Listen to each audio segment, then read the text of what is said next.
cérebro é um lugar maravilhosamente surpreendente. É o órgão principal do sistema nervoso humano, composto por 160 mil quilômetros de vasos sanguíneos, quase 4 vezes maior que a circunferência da Terra ao redor da linha do Equador. Os neurônios transmitem e recebem informações que nos dizem quando respirar, quando algo é doloroso, nos alertam sobre perigos e quando celebrar uma conquista. Dentro do cérebro, existem 100 bilhões de neurônios que transmitem informações a mais de 400 km por hora. Isso é mais rápido do que um carro de Fórmula 1. O poder do cérebro é surpreendente. E se nossos cérebros adotaram uma forma de pensamento que precisa ser atualizada, corremos o risco de ficar presos em nossa forma de pensar? O que podemos fazer para evitar que essas formas de pensamento se tornem mind traps, armadilhas mentais?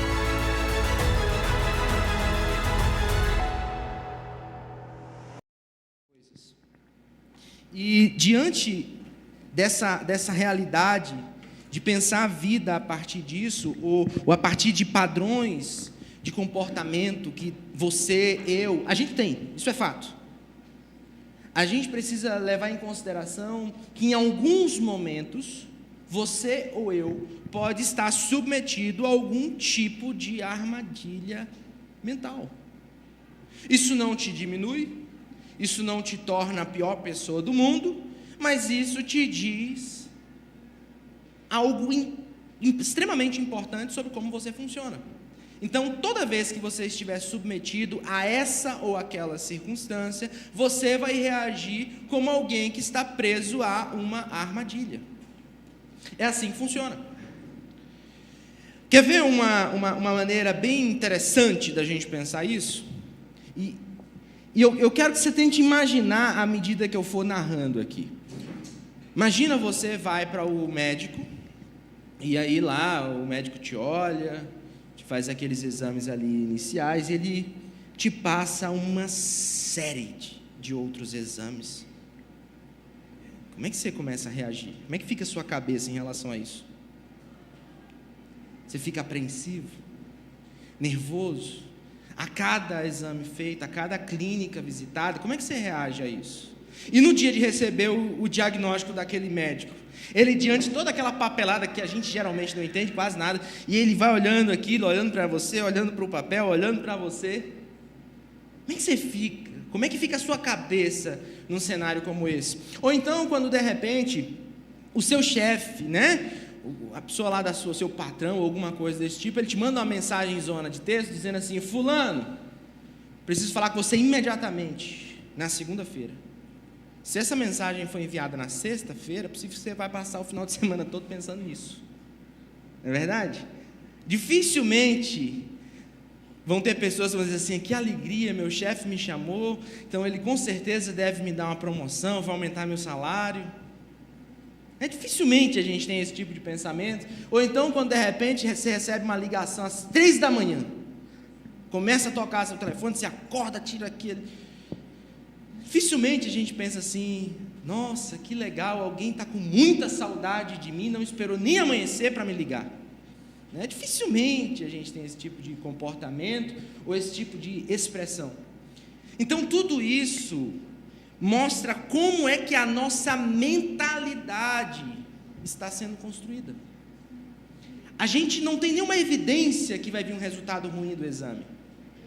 Talvez a gente não tenha nenhuma evidência do nosso comportamento na empresa, ou que aponte para uma possível demissão, ou uma chamada de atenção, coisa do tipo. Talvez a gente não tenha nenhuma evidência, ou que alguém se acidentou, alguma coisa desse tipo, mas a gente tem essa tendência de pensar o pior. Submetidos a determinadas circunstâncias, nós temos a tendência de esperar o pior.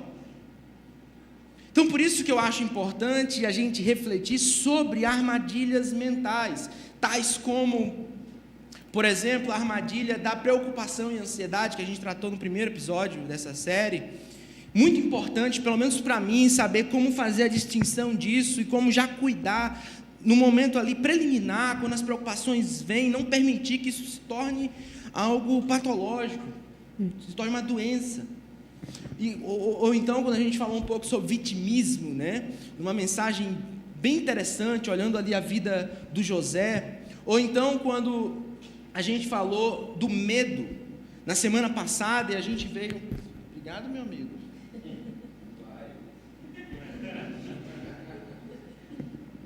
Funciona? Esse tá funcionando ou eu vou pegar outro? Esse é melhor, né? Que eu não preciso ficar segurando o negócio. Mas a gente teve a presença do Lipe, né? Que trouxe essa reflexão para nós, foi muito especial poder ter ele, que também está começando esse processo de plantação de uma igreja. A gente está encerrando o nosso projeto esse ano, e ele está iniciando a plantação de uma nova igreja ali no pezinho da Serra Gaúcha, para um grupo ali de alemães, italianos, sei lá. É um negócio diferenciado. Eles inauguram agora em janeiro. Eles começam, né, dão um pontapé inicial do culto público. Então foi bacana ter essa primeira mensagem. A gente vai encerrar na próxima semana com a armadilha mental do tudo ou nada. Ele até brincou, né? O que é isso, né? Então, venha domingo que vem para a gente encerrar essa série bem. E você vai entender como várias vezes você cai na armadilha do tudo ou nada. É uma coisa muito comum, né? Nayan, quando viu a série, viu a tudo ou nada, ela disse, onde é que eu estou aqui? Então, domingo que vem a gente vai aprofundar sobre isso. E hoje a gente vai falar sobre a armadilha da negatividade, do pessimismo, dessa mentalidade down, para baixo. Aquela coisa que você está sempre esperando o pior da vida.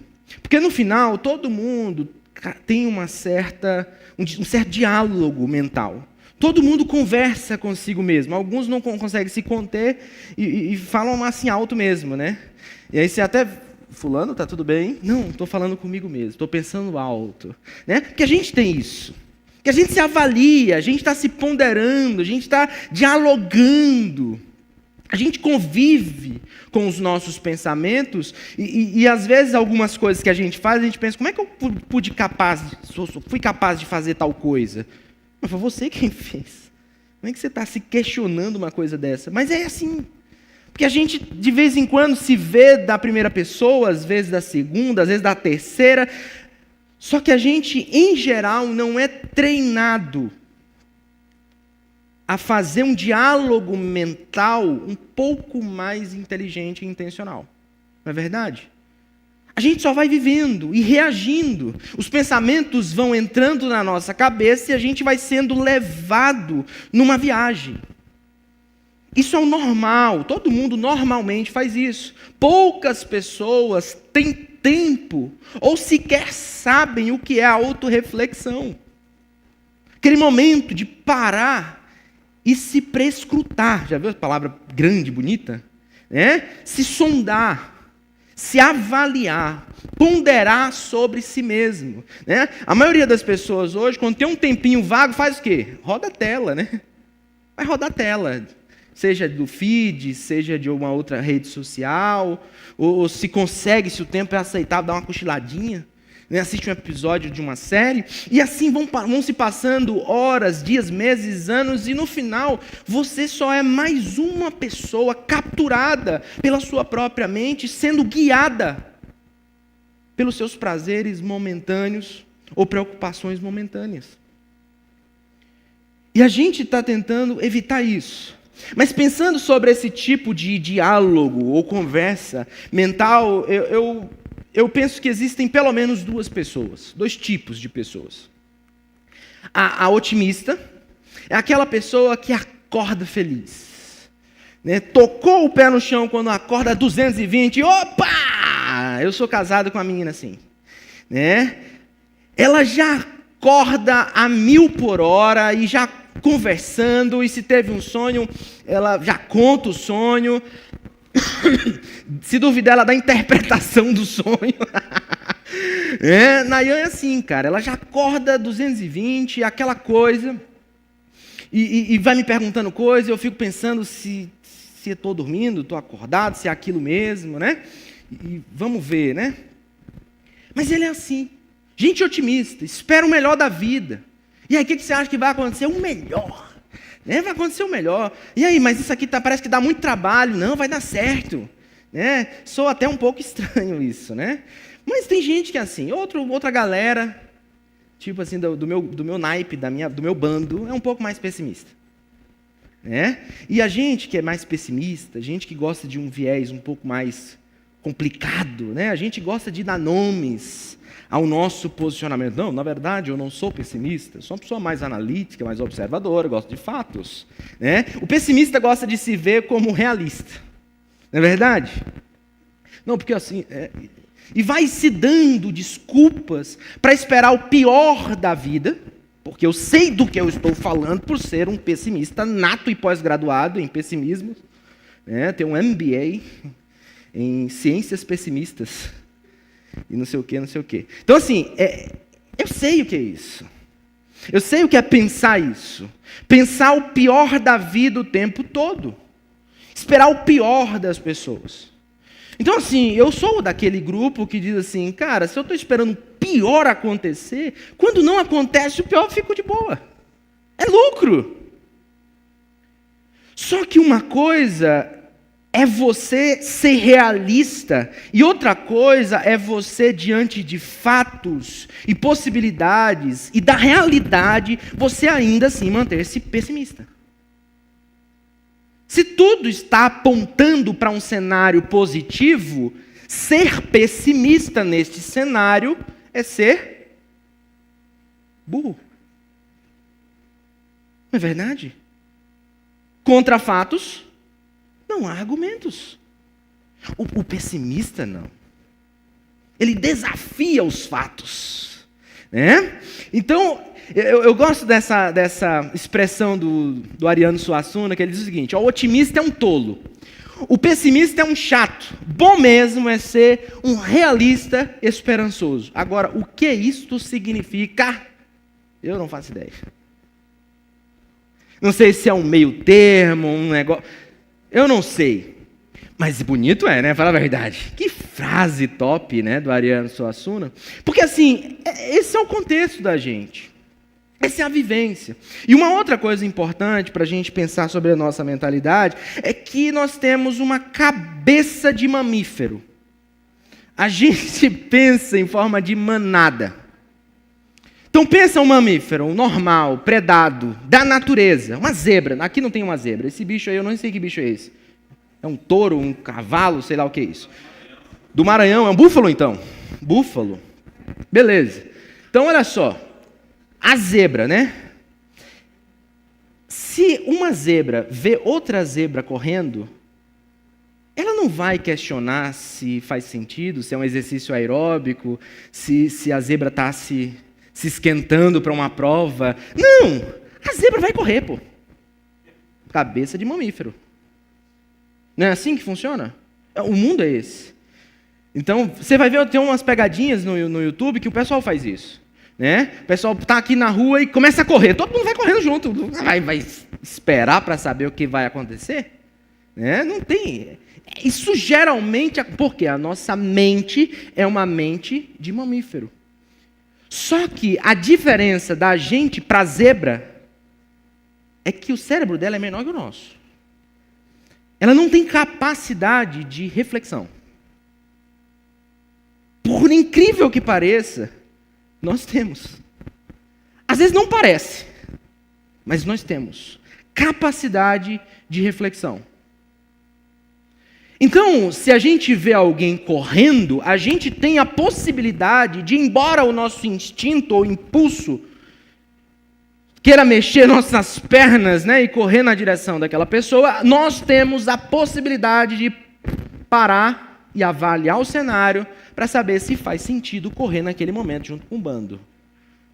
Tem pessoas que fazem isso de uma forma muito mais natural, são líderes natos, têm essa predisposição a não correr com a manada, avaliar o momento e decidir agir. Tem gente que faz isso com mais tranquilidade. Outras pessoas precisam desenvolver essa capacidade. A capacidade de parar, avaliar, para saber se vale a pena naquele momento correr ou não. E é alguém mais ou menos assim que eu acho extraordinário na história da Bíblia, que é o apóstolo Paulo. Essa foi a foto mais atual que eu consegui do apóstolo Paulo. Né? Isso ele tinha os seus 35 anos. Estou brincando, gente. É uma brincadeira isso aí. E aí o apóstolo Paulo, ele é uma dessas figuras que aprendeu a não correr com a manada. E a não simplesmente ter uma posição otimista ou pessimista em relação à vida a partir da lógica de manada. O apóstolo Paulo conseguiu fazer isso. E como é que eu sei que ele conseguiu fazer isso? Porque ele escreveu uma carta, a carta aos Filipenses. É interessante a gente pensar as cartas do Antigo Testamento, que é diferente das cartinhas de amor que a gente manda atualmente, né? A ideia de uma carta do Novo Testamento é tipo um sermão para ser lido para uma comunidade. Então, eles não tinham o YouTube para fazer uma gravação do apóstolo Paulo, publicar, mandar o link, né, para o pessoal acompanhar. Então, eles escreviam essa carta para ser lida numa comunidade como essa. Então, é um gênero literário que nós cristãos inventamos. Né? Por isso que a gente chama de epístola, que não é só carta. Né? Quando a gente fala carta, não dá tom. Epístola é uma carta sermão, né? Uma carta pregação, digamos. E aí o apóstolo Paulo escreve essa epístola à igreja de Filipos. É uma epístola muito curta, são 4 capítulos. Acho que você consegue, chegando em casa, antes de dormir, em 40 minutos, ler tudo. E talvez até umas 2 vezes, porque é muito fluido a leitura, muito tranquila. E a carta de Paulo aos Filipenses, ela teria um tema assim. E se eu fosse pensar num tema, eu poderia sintetizar em uma palavra só, alegria. Ele repete 16 vezes essa palavra na carta. Mas o viés de Paulo a respeito de alegria é um tipo de alegria apesar das circunstâncias. Isso é uma leitura superficial da carta. É como se o Paulo desconsiderasse o contexto para manter um estado de alegria. É como se a circunstância e o momento não consegue determinar como Paulo vai estar. Porque o Paulo entendeu que ele não pode simplesmente ter uma mente de mamífero e se deixar levar pelas circunstâncias da vida. Que é o normal, que é o que a gente faz. A gente reage. Eu não sei se você é assim, mas dependendo do filme que eu estou assistindo, a trilha sonora, a cena, o enredo, eu choro. Eu sou esse tipo. Até tem um estudo falando que as pessoas que choram assistindo o filme são mais inteligentes. Eu vi um estudo sobre isso no Instagram. Mas enfim, é assim, a gente reage, a gente vai indo, conforme as coisas vão acontecendo. Mas o apóstolo Paulo, se você vai ler com um pouco mais de cuidado, ele, na verdade, ele não está simplesmente falando da alegria apesar das circunstâncias. Porque ele está vivendo uma circunstância muito ruim. Esqueci de falar uma coisa importante para você. Talvez você não conheça quem é o apóstolo Paulo, né? Então, talvez não vai fazer muito sentido o que eu vou falar logo em seguida. Então, assim, o apóstolo Paulo, pensa comigo, era um cara bem estudado, bem posicionado socialmente. Ele devia ter, sei lá, uma média de uns 5 milhões de seguidores no Instagram dele. Um cara top da época, né? Um cara top. Tinha um patrimônio bem bacana, estudou nas melhores escolas da sua época. E foi um perseguidor do povo de Deus. Ele foi um perseguidor dos cristãos. Mas aí chegou um dia errado em que Jesus resolveu converter o coração do apóstolo Paulo. E modificar a maneira como o apóstolo Paulo pensava. Então, a partir daí, o apóstolo Paulo, e o primeiro nome dele era Saulo. A gente conhece assim, a gente gosta de ver essas transições na vida das pessoas, né? E Saulo significa grande, né? Célebre, essa coisa assim, imponente. Porque Saulo é o nome do primeiro rei de Israel, que a gente falou um pouquinho sobre ele na semana passada, que é o Saul. Alguém importante. Esse é o nome hebraico do apóstolo Paulo, Saulo. Não é que ele mudou de nome assim, porque... Não, é só uma forma de ver, porque o Paulo é o nome romano do apóstolo Paulo. Então é o mesmo nome, só que em culturas diferentes. Só que Paulo, para a cultura romana, significa pequeno. Pequeno. Saulo, grande. Paulo, o nome romano, pequeno. Então esse Paulo, ele sai da condição de top, perseguidor da igreja, o dono da razão, que está trazendo equilíbrio para a religião da sua época, para se tornar um cristão e perseguido. Então, na ocasião que ele escreve essa carta, ele está preso. E ele está preso em Roma. E a gente está falando aí de aproximadamente 5 anos antes dele ser decapitado. Ele vai ser decapitado. Ele é decapitado sob o comando e autoridade, o decreto de Nero, em 67. Então, é mais ou menos 5 anos antes dele ser decapitado. Só que ele está muito feliz. Ele está muito animado. Ele já sabe que ele vai ser decapitado. Ele já tem uma noção que ele vai morrer. Ele, na verdade, quando você lê o finalzinho de Atos dos Apóstolos, um monte de gente vai falando para o Paulo, Paulo, não vá para... Vou. Paulo, você vai ser preso. Vou, mas eu sei disso. Mas eu preciso. Porque o objetivo de Paulo era cumprir o seu chamado. Quando ele foi chamado, uma das coisas que falaram a respeito dele é que ele pregaria o evangelho às autoridades, reis da sua época. Então, ele tinha esse compromisso de pregar o evangelho para César, a maior autoridade humana de sua época. Então, ele foi para ser um prisioneiro em Roma. Ele, na verdade, solicita ser interrogado por César, pelo próprio imperador, que era um direito dele como cidadão romano, justamente para ele falar de Jesus para o César.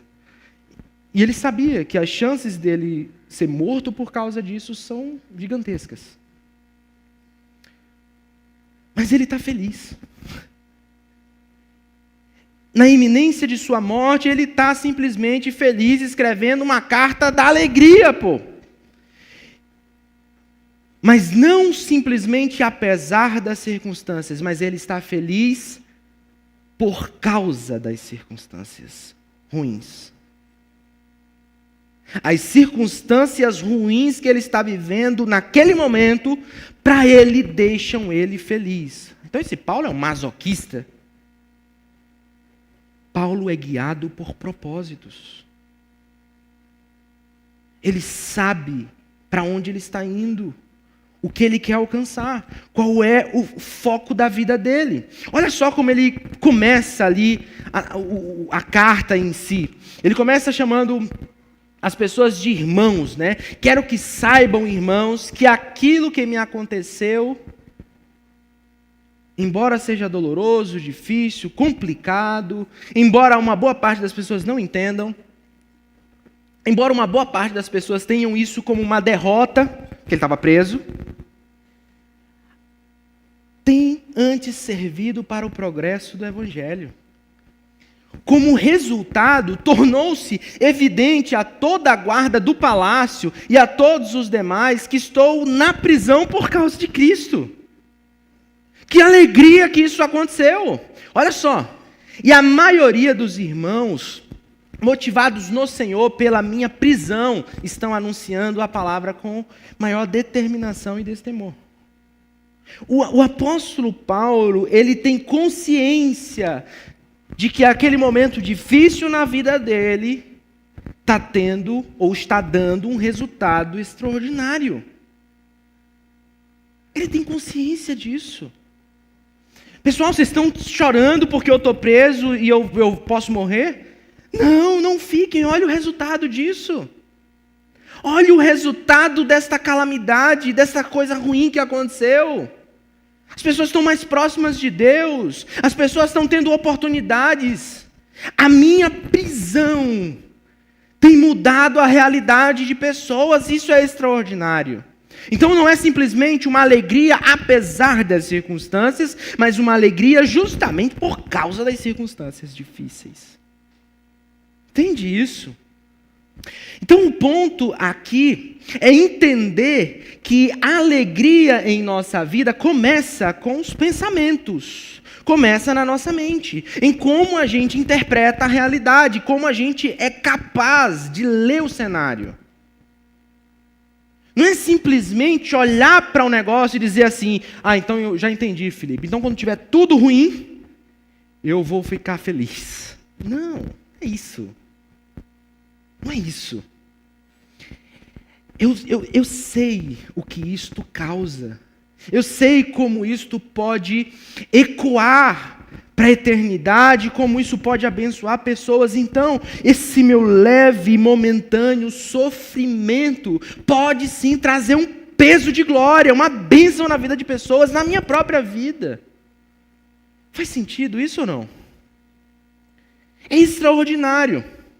Então, primeiro eu preciso entender como os meus pensamentos funcionam, para então eu começar a reagir, as minhas emoções não simplesmente caminharem na direção de uma mente de mamífero, mas eu começar a tomar as rédeas do que eu sinto, a partir das minhas decisões em relação ao que eu penso.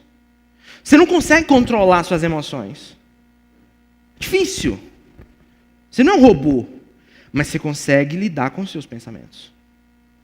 E à medida que você vai pensando, construindo uma cultura disso, de autorreflexão, de entender como é que você está pensando determinadas coisas, suas emoções vão seguir isso. É natural. Então é por isso que o apóstolo Paulo pode dizer: estou feliz e de boa com o que está me acontecendo, porque eu sei o que está gerando. Então primeiro eu penso, as minhas emoções vão reagir, e aí eu tenho uma atitude diferente. Se você tenta caminhar do final para o começo, você vai se sentir um super hipócrita e talvez até uma pessoa idiota. Que é tipo o caso de um amigo que eu conheci, e foi aí que eu entendi que ele não era 100%, né? Que aconteceu uma tragédia na família dele, coisa absurda. E eu cheguei lá, 5 dias, algum tempo assim, bem curto, assim, um período. E eu cheguei todo sem jeito para conversar com ele. Isso foi mais ou menos em 2008, eu nunca esqueci da cena, cara. Eu fui lá para dar os pêsames, né, por tudo que tinha acontecido na família dele. E aí ele disse para mim assim: não, já superei. Eu fiquei todo sem jeito com aquilo. Não é possível, cara, que esse cara tá falando. Não, mas eu já superei. Não estou falando que é isso. Que é você criar um personagem ou desenvolver uma certa psicopatia. Apatia à vida. Não é isso. Mas é que apesar da dor do momento, você consegue ser norteado por propósitos. Mas isso só começa quando você começa a trabalhar isso daqui. É o que o apóstolo Paulo está falando. Tudo começa na mente. Tudo começa em como nós conduzimos os nossos pensamentos. Por isso que no capítulo 4, olha só, talvez esse vai ser o mantra da nossa vida. Filipenses 4:8. Quem gosta de anotar versículo, né? Postar versículo. Cara, isso aqui é um super versículo. É um super versículo. Principalmente se você, como eu, é um pessimista crônico. Olha só esse texto. Finalmente, irmãos. Ele já confortou o pessoal, ele já explicou como é que a vida dele estava, o que ele esperava da vida, como é que as coisas deveriam funcionar. E olha só o que ele diz. Finalmente, irmãos, tudo que for verdadeiro, tudo que for nobre, tudo que for correto, puro, tudo que for amável, tudo que for de boa fama, se houver algo excelente nisso, ou digno de louvor, pensem nessas coisas. Foque nessas coisas. Trabalha, construa o seu jeito de pensar a partir disso. Peraí, qual é a coisa boa a partir dessa tragédia que aconteceu na minha vida? Será que é tudo ruim? Não trouxe nenhum benefício? Não tem nada de bom nisso? Mas você só vai ser capaz de se questionar se você desenvolveu o hábito de conversar consigo mesmo. Sem autorreflexão, sem diálogo mental, você não vai fazer isso. Não tem espaço. Você só vai reagir. Se está bem, você sorri. Se está mal, você chora. Se te fizeram algo mal, você fica com raiva. Assim, você vai viver como um bom mamífero. Reagindo. Reagindo às emoções. Às suas emoções. E não às circunstâncias como você deveria ou foi criado para reagir. Deus nos deu inteligência para a gente usar, gente. Então ele continua. Tudo que vocês aprenderam, receberam, ouviram e viram em mim. Não é um negócio abstrato. Está vendo como vocês me viam? Como era? É aquilo. Vocês têm que ser como vocês viram em mim. Como eu fui. É algo prático, palpável. Eles tinham um exemplo vivo de alguém que vivia isso. E ele encerra dizendo, ponham-no em prática. E aí, se vocês fazem isso, o Deus da paz estará com vocês. É um resultado. Então a gente falou um pouquinho sobre isso, deu uma pinceladinha sobre isso no primeiro episódio da série. Né? Eu penso, eu começo a agir e eu experimento o resultado.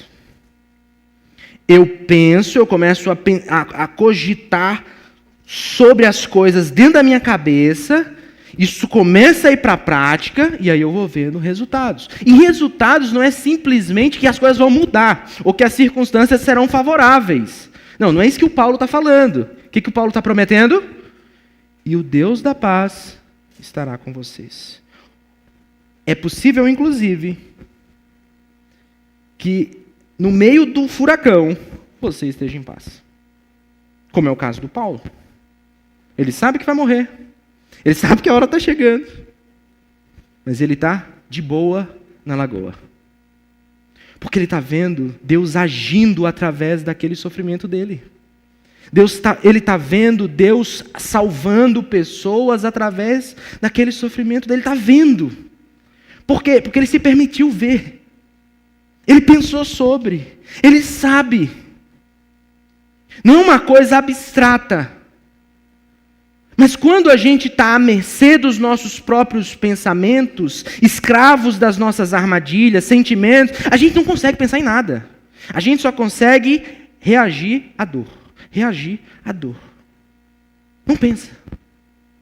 Não pensa sobre, não pondera. E essa é uma armadilha brutal, porque a gente começa a ter uma postura pessimista, porque é mais fácil ser pessimista. É muito mais fácil. Então eu queria pensar e propor passos para a gente começar a fugir dessa armadilha da negatividade e do pessimismo. E um primeiro passo que eu acho crucial para a gente começar a pensar sobre isso, e vai soar um pouco estranho aqui, mas é leve seus pensamentos cativos. Que troço é isso, Felipe? Na verdade, eu estou tomando emprestado um termo do apóstolo Paulo também, que ele escreve aos Coríntios, 2 Coríntios capítulo 10, versículo 5. Olha só o que ele diz.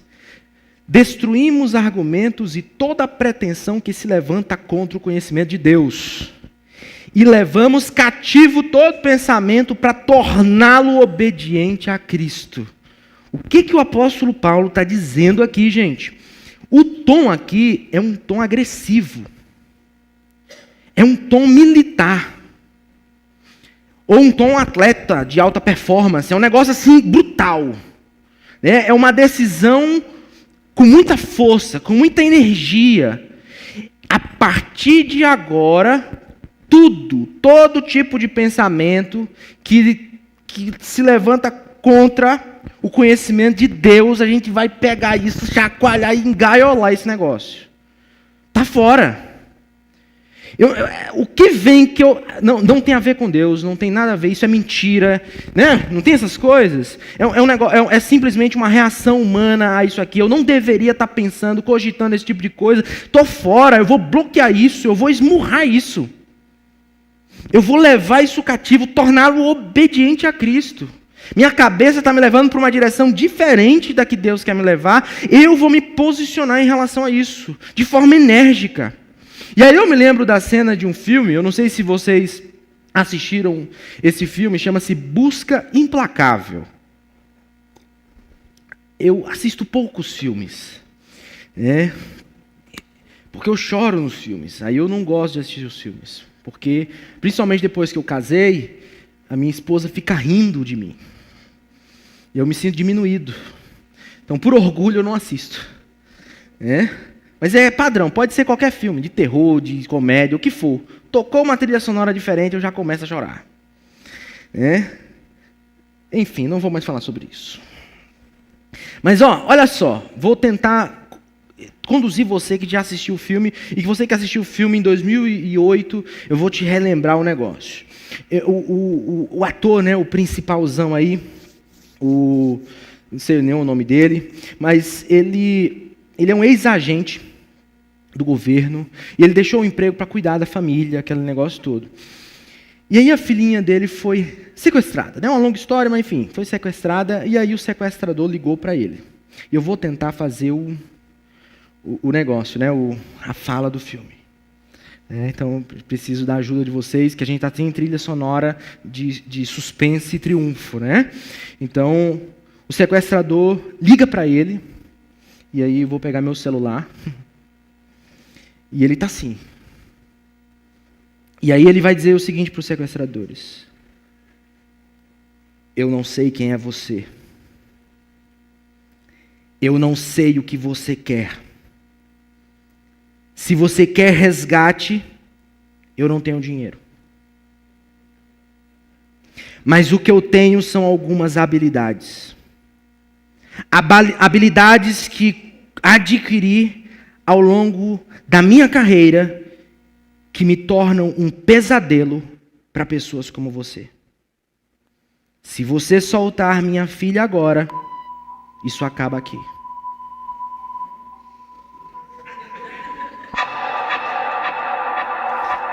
Ficou meio tenebroso, eu fiquei com medo. É melhor tirar. Se você soltar minha filha agora, isso acaba aqui. Não vou procurar você, não vou perseguir você.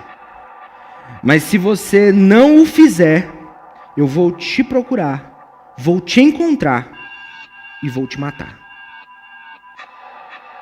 E aí vem uma pausa e o cara diz, boa sorte, e desliga o telefone. Esse cara, no filme, ele está desesperado. A tendência de qualquer um de nós, diante de um negócio desse, é enlouquecer. Mas ele assume uma posição. Ele assume dizer, eu não vou ficar à mercê dessa situação. Eu não vou me colocar numa posição de vítima diante da situação. Eu vou agir. E é mais ou menos isso que acontece na nossa cabeça, não é verdade? A gente assume o comando e não deixa que pensamentos negativos ou coisas destrutivas, que não tem nem fundo de verdade, é isso? Não.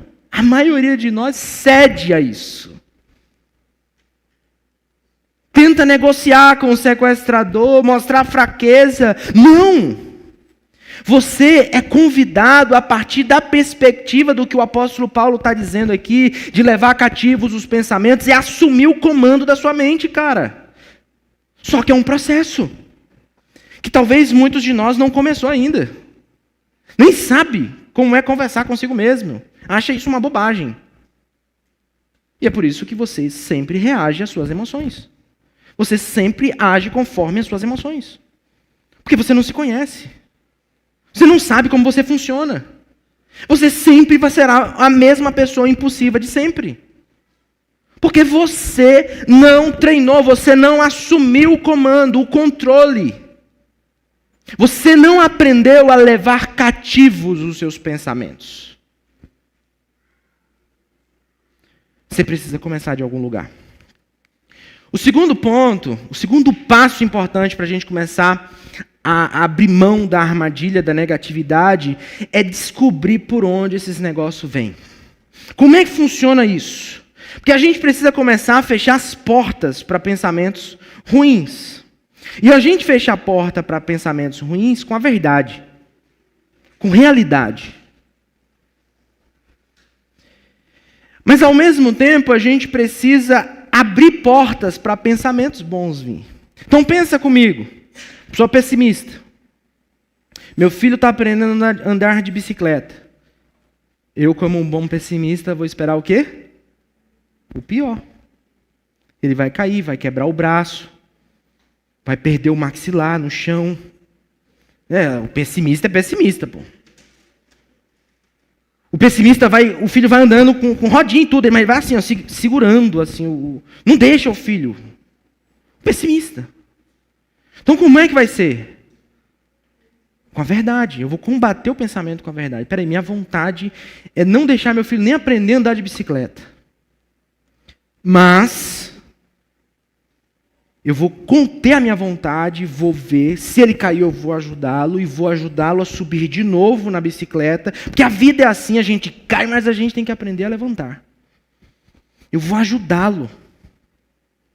Porque se ele consegue se vencer, vencendo a bicicleta, ele vai se sentir muito melhor, ele vai ser um ser humano melhor.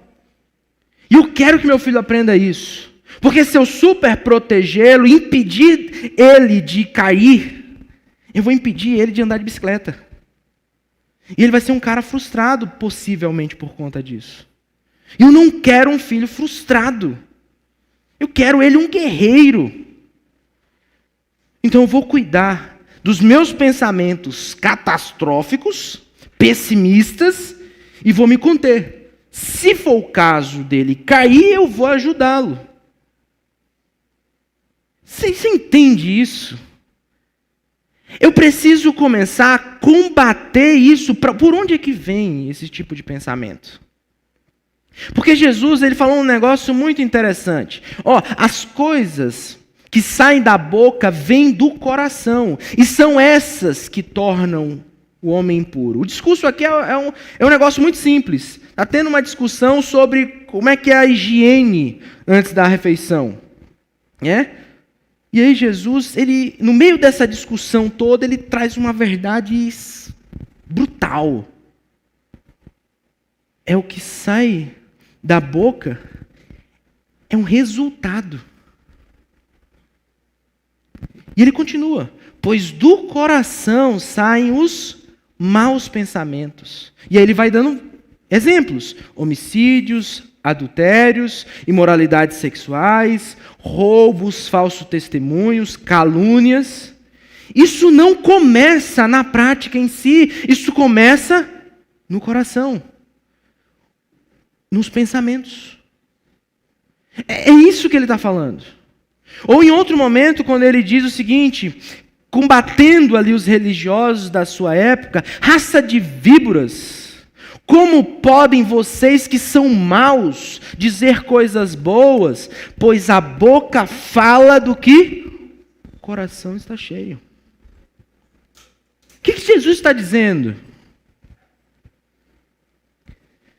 O que está dentro de você vai ter resultado. Mas eu fiz isso porque foi sem querer. Às vezes não.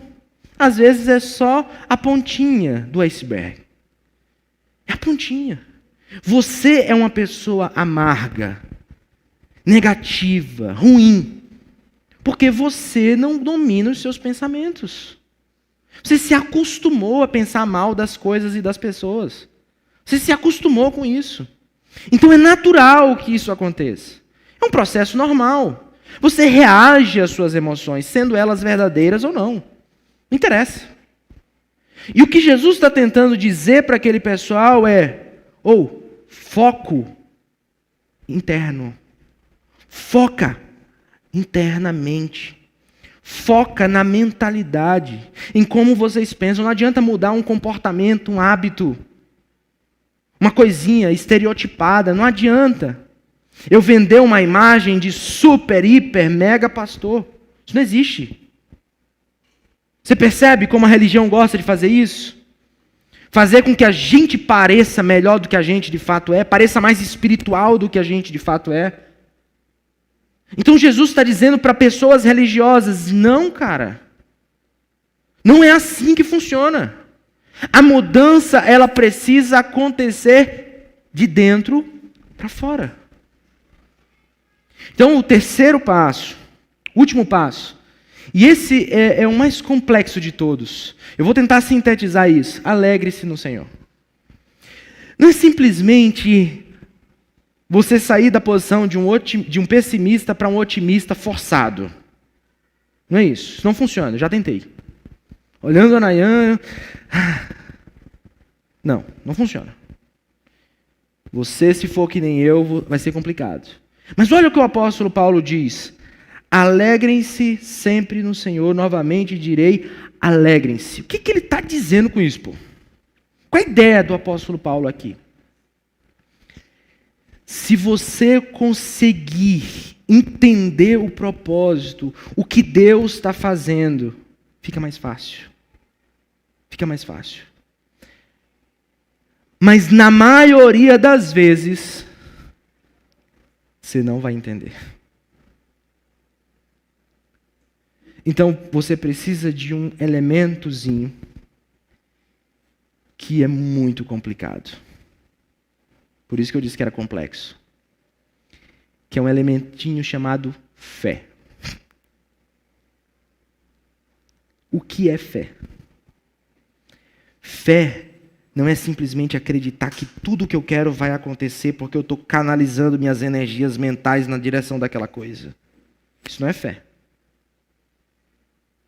Isso é pensamento positivo, isso aí é outras coisas que eu acho bem interessante, mas não é o que eu estou falando. Fé é acreditar que Deus fala a verdade e organizar a minha vida a partir do que Ele fala. Isso é fé. Acreditar que Deus fala a verdade e organizar a minha vida a partir do que Ele fala. Isso é fé. Não é simplesmente eu usar a minha mentalidade, eu estou aqui, eu estou olhando para lá e eu vou pensar assim, nossa, eu vou acreditar com todo o meu coração que aquela caneca está ali atrás daquele negócio. Eu não estou vendo, mas eu com a minha fé vou materializar aquela caneca ali atrás. Então eu vou passar por esse negócio aqui todos os dias e usar minha fé para dizer, tem uma caneca ali, e de repente um dia tem uma caneca ali, do nada. Isso não é fé. Isso é estranho, na verdade. Eu acho, né? Eu não acho muito sentido nesse tipo de coisa. Mas tem gente que vive assim. Tem uma caneca ali. E organiza a vida todinha a partir disso. Eu vou viver como se tivesse uma caneca ali atrás do negócio. Não. Isso não é fé. Isso é estranho. O que é fé? Deus disse, tem uma caneca ali. Mas não é possível, Deus. Qual é o sentido de ter uma caneca ali? Tem, eu coloquei a caneca ali. Mas Deus, para que o Senhor fez isso? Pode até molhar o computador. Não, mas eu coloquei. Faça o seguinte, use a minha caneca para pegar uma água para mim. Mas Deus, não era melhor eu pegar uma... Está lá a caneca. Certeza, Deus? Certeza, pode ir lá. E aí você vai lá, aí você vê, não é que Deus falou a verdade, a caneca estava lá mesmo? Isso é fé.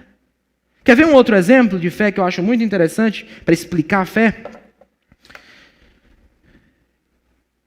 Então, vamos comprar um lanche aqui, e aí eu simplesmente chego, tiro o dinheiro, que hoje o dinheiro é mais ou menos assim, né?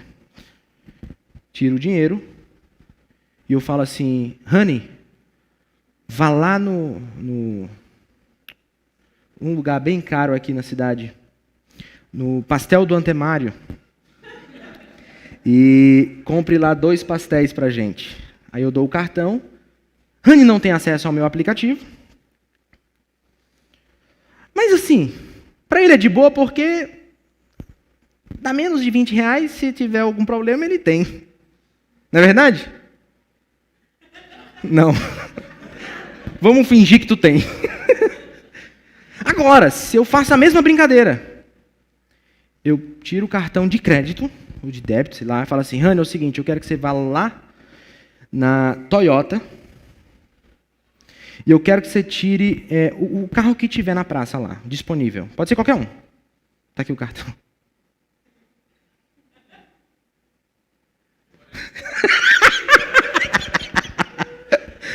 Mas vocês entenderam o negócio? Aí ele vai ficar preocupado. Sabe por quê que ele vai ficar preocupado? Porque talvez ele não tenha um reembolso na hora ali. Apesar do Rani ser uma pessoa de muitas posses. Né? Ele tem as pernas e os braços para trabalhar. Né? Aí ele dá uma tremida. Rapaz, é isso mesmo. Rapaz, estou lhe dizendo, está aqui o cartão. Mas como é que vai ser isso? Rapaz, só passar. É só encostar. Está até liberado. Está sem senha. Vocês estão entendendo o negócio? Para ele poder se levantar e ir lá, ele tem que confiar demais em mim.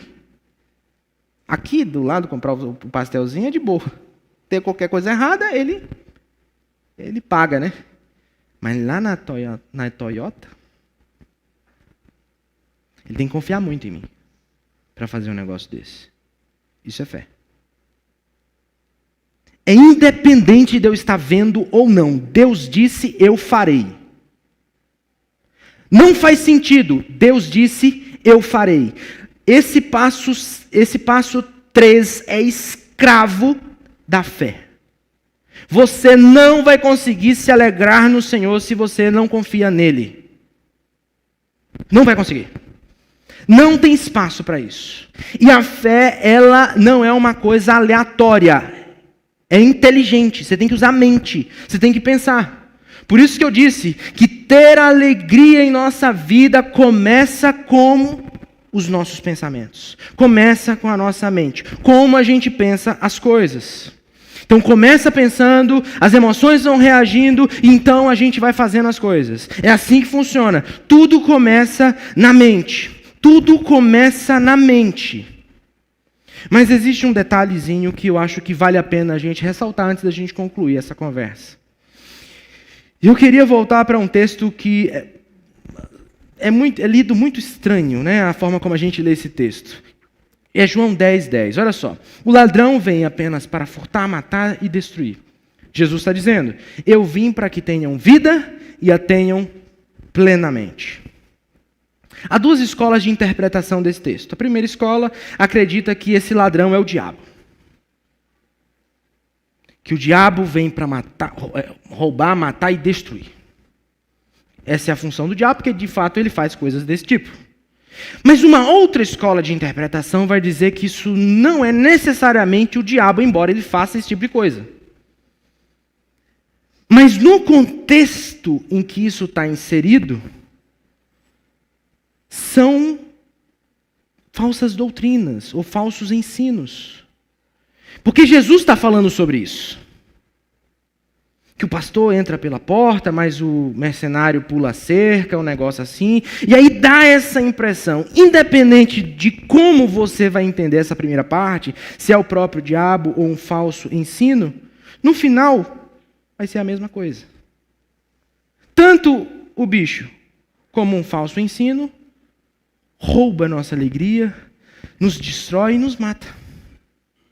Não adianta. Mas Jesus veio com um objetivo muito específico. Eu vim para que vocês tenham vida, e não somente isso, uma vida abundante. E esse tipo de vida que é mencionado nesse texto especificamente, não é simplesmente uma vida biológica.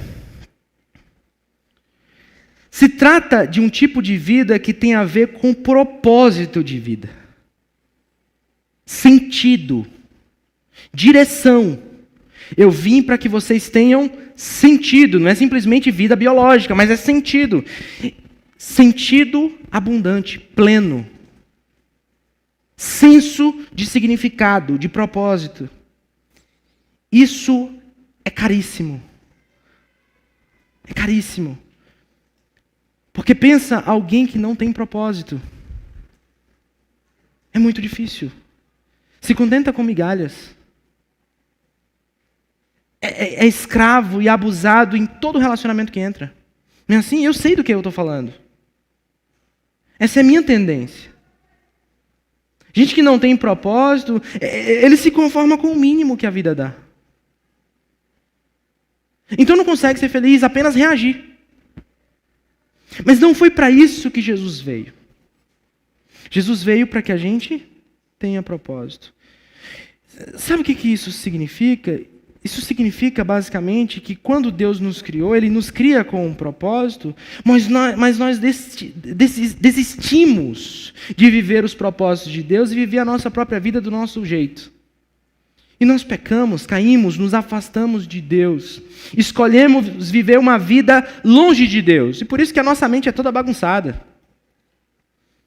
Então, a nossa mente ter um monte de armadilhas é simplesmente um resultado de um afastamento de Deus. Não um afastamento pontual, não é que você se afastou de Deus e por isso você pensa dessa forma. Não, a humanidade se afastou de Deus e a humanidade toda tem a sua mente complicada. Mas Jesus vem para resolver o nosso problema. Ele é o cumprimento da promessa de Deus. E ele veio para que a gente tivesse vida. Então, quando Jesus está na cruz, ele não veio simplesmente para perdoar os nossos pecados e nos dar um ingresso para o céu, que é o que a maioria das pessoas pensam. Então, se eu tenho Jesus, eu não vou para o inferno. Se eu tenho... Entendeu? Não é só isso. Eu vim para que vocês tenham vida, propósito, e a tenham plenamente, com abundância. O que isso significa? É que minha vida agora, precisa apontar para isso aqui. Eu posso viver uma vida plena em Jesus, porque Ele me conquistou isso. Não é que eu mereço, não é que eu consigo, eu posso, eu sou, né? Não é isso. Eu posso porque Jesus conquistou para mim. Eu posso agora não simplesmente reagir às minhas emoções, porque Jesus conquistou isso para mim. Eu posso, por causa de Jesus, por causa do que Ele fez. Então você agora vai dar passos pela fé. Você vai começar a viver na prática aquilo que você já é em Jesus. É outra coisa. Lembra que a gente já falou como é que a fé funciona? Quem disse isso? Jesus. Eu vou começar a caminhar nesta direção antes de ver isso acontecendo na prática. Porque Jesus disse. Estou com muita raiva de alguém. Muita raiva. Eu não quero perdoar essa pessoa, eu quero que ele morra. Mas Jesus disse que eu preciso perdoar. Eu tenho que perdoar de coração.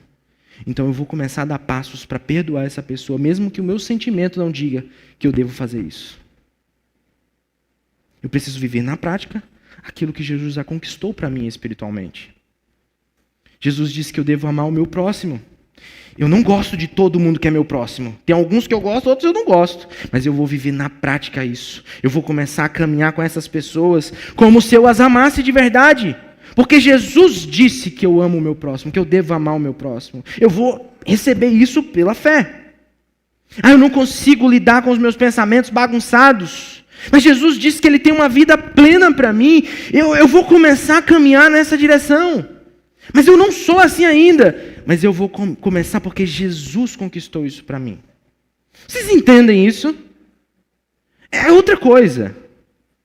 Não é que você ou está em você a resposta e a solução para os seus problemas. Não está dentro de você. Para com isso. Está em Jesus.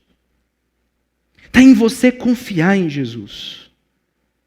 Fé é acreditar que Deus fala a verdade e viver baseado nisso. Isso é fé. Então, tudo começa como nós interpretamos a realidade. Tudo começa aqui. Então, eu encerro esse momento pensando em algumas coisas. A primeira delas é, qual é a sua tendência? Otimista? Pessimista? Meio termo? Não, eu sou que nem Ariano, sou Assuna, não sei. Como é que funciona a sua mente? Segundo, como você tem lidado com as armadilhas da negatividade em sua mente? Como é que tem sido isso? Como é que você tem reagido a isso? E por fim, e talvez algo que eu quero que você crave no seu próprio coração. Como você poderia colocar em prática o pensar sobre os seus pensamentos? Como é que seria isso? Na prática. No dia a dia. Como é que seria pensar sobre os seus pensamentos? Sabe como eu faço? Eu tenho que fazer um exercício. Como é que é o exercício? Pelo menos uma vez na semana, eu sou obrigado a ter esse compromisso de pensar sobre o que eu estou pensando. Há anos eu faço isso. É porque tu é muito especial, Felipe. Você não tem noção como isso aqui é bagunçado. Isso me leva para o chão todo dia. Levantar para mim é sempre um desafio.